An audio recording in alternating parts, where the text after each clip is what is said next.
Not only are many patients confused by the concept of diastolic dysfunction, but quite a few cardiologists are too. That's why we often hear about experts in diastology, while hardly anyone claims to be an expert in systolic function. The rapid evolution of the ASE/ECVI guidelines 2009, 2016, 2025 is a strong testament to how challenging diastology is.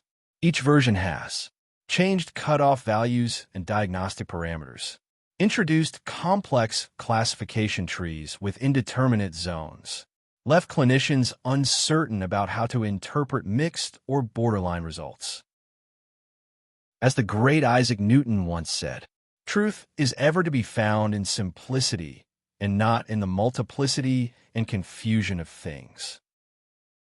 In essence, the key to understanding diastolic function lies in recognizing the role of left ventricular suction during early diastole. If we can quantify how powerfully the myocardium relaxes and recoils, we've done most of the diagnostic work. Thankfully, researchers have introduced a physiologically sound index, tau, the LV diastolic time constant, and we now know how to measure it non-invasively in patients with mitral regurgitation, MR, or aortic insufficiency, AI. The ability to measure tau in mitral regurgitation patients reinforces the power of common sense. We've long known that systolic and diastolic functions are tightly coupled, with diastolic dysfunction often being slightly worse than systolic dysfunction. With this understanding, many cases become much clearer than expected. Take, for example, a patient with dilated cardiomyopathy. LV diameter, 70 millimeters. YEF, 25%. What about diastolic function? The answer is simple. It must be severe diastolic dysfunction.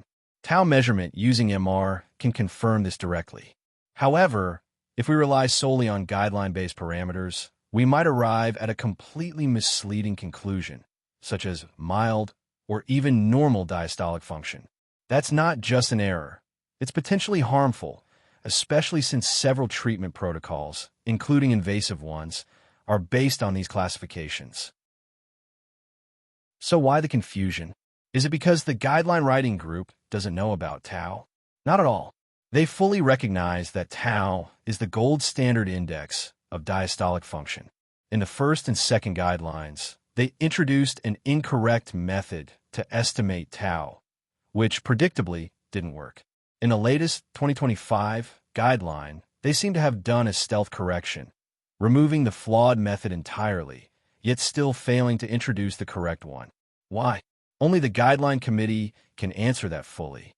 But it seems likely that the decision was influenced more by politics than by science, at the cost of both scientific integrity and patient care.